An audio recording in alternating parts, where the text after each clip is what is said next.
मुगल साम्राज्य के छठे शासक औरंगजेब की, शाहजहां की छठी औलाद की। यही आखिरी महान मुगल शासक था जिसने मुगल साम्राज्य की सीमाओं का विस्तार दक्षिण भारत में दूर दूर तक फैलाया, और साथ ही ये मुगल साम्राज्य का सबसे विवादास्पद शासक भी कहलाया जाता है। इसके बारे में चर्चित है कि तख्त पाने के लिए इसने अपने बड़े भाई दारा शिकोह के साथ साथ अपने दो और भाई मुराद बख्श और शाह शूजा की हत्या कर दी थी, और अपने पिता शाहजहां के जिंदा होते हुए भी खुद को शहंशाह घोषित कर दिया था और अपने पिता को आगरा के किले में बंदी बनाकर रखा था। लेकिन अगर वो ऐसा नहीं करता तो क्या होता? मुगल शाही घराने में एक जुमला बहुत मशहूर था, तख्त या ताबूत। तख्त पर बैठने वाला तख्त के बाकी दावेदारों को मरवा देता था ताकि भविष्य में कोई ऐसा न बचे जो तख्त पाने के लिए विद्रोह कर बैठे। अगर औरंगजेब अपने भाइयों की हत्या न करता तो उनमें से कोई एक उसकी कर देता। वो तख्त पाने की लड़ाई थी जिसमें चारों भाई एक दूसरे के खून के प्यासे बने हुए थे। शाहजहां के जिंदा रहते हुए भी किन हालातों में चारों भाई तख्त पाने की जद्दोजहद करने लगे, सुनिए मैं आपको विस्तार से बताता हूँ। औरंगजेब उन दिनों आदिल शाह वंश की सल्तनत बीजापुर जीतने के लिए औरंगाबाद से अपनी सेना के साथ निकला हुआ था। शाहजहां ने भी आगरा से अपनी शाही सेना उसकी मदद के लिए भेजी हुई थी। मालवा के सूबेदार शाइस्त खान और मीर जुमला भी अपनी सेना के साथ उसके पास पहुंच चुके थे। वो रास्ते में ही था कि उसे शाहजहां का एक खत मिला। पिछले कुछ दिनों से मेरी बीमारी की खबर पूरे मुगल साम्राज्य में फैल चुकी है। ये भी अफवाह जोर पकड़े हुए है कि मेरा इंतकाल हो गया है। ये सही है कि पिछले कुछ समय से मेरी तबीयत थोड़ी खराब है, लेकिन अब उसमें धीरे धीरे सुधार हो रहा है। तुम किसी भी अफवाह पर ध्यान मत देना और अपने बीजापुर के अभियान को जीत के साथ ही पूरा करना। औरंगजेब तक भी शाहजहां की बीमारी की अफवाह पहुंच चुकी थी, मगर अभी उसके सिर पर सिर्फ बीजापुर को जीतने का जुनून सवार था। वो शाहजहां का खत पढ़कर फिर से अपने दस्ते के साथ आगे बढ़ गया। कुछ दिनों बाद जब वो अपनी जीत के बहुत करीब था, उसे शाहजहां का एक और खत मिला। हमने बीजापुर के साथ शांति संधि करने का फैसला कर लिया है।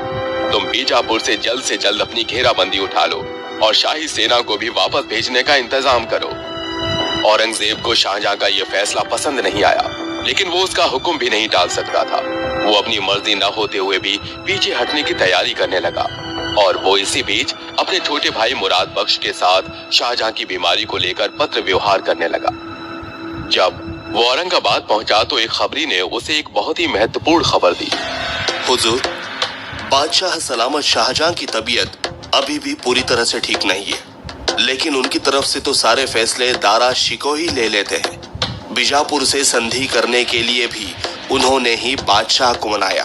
बादशाह ने उसकी पदवी भी बढ़ा दी है और अपनी देखभाल करने के बदले उन्होंने दारा को बहुत से बेशकीमती तोहफे भी भेज दिए हैं। यही नहीं, उन्होंने दारा को अपना उत्तराधिकारी भी घोषित कर दिया है। इस खबर से औरंगजेब खिसिया गया। दारा शाहजहां का चहेता है, ये बात उसे पता थी, लेकिन उसका दारा को अपना उत्तराधिकारी घोषित करना उसे मंजूर नहीं था। अकबर ने अपने जीते जी ये नियम बनाया था कि जो काबिल होगा वो तख्त पर बैठेगा, फिर चाहे वो छोटा हो या बड़ा।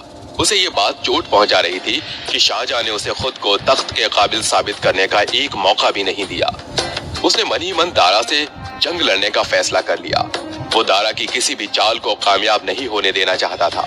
अब उसे किसी भी कीमत पर तख्त चाहिए था, जिसके लिए वो कोई भी हद पार करने को तैयार था। यही सोचकर उसने अपने छोटे भाई मुराद बख्श को उससे मिलने का पैगाम भेजा। वो उन दिनों गुजरात का सूबेदार था, लेकिन इससे पहले उसे एक और खबर मिली कि मुराद ने गुजरात में खुद को मुगल साम्राज्य का नया शासक घोषित कर दिया है। औरंगजेब को ये कोई बड़े खतरे वाली बात नहीं लगी, लेकिन मुराद का गुजरात का अपने कब्जे में लेना उसे ठीक नहीं लग रहा था। गुजरात को अपने कब्जे में करके उसने अपनी सैन्य शक्ति को मजबूत कर लिया था, इसलिए औरंगजेब उससे जल्द से जल्द मिलने की फिराक में था। क्या वाकई में दारा कोई खेल खेल रहा था? क्या मुराद ने औरंगजेब का साथ दिया? औरंगजेब आगरा पहुंचा तो क्या हुआ?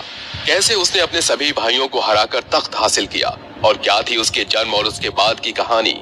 ये हम सब बताएंगे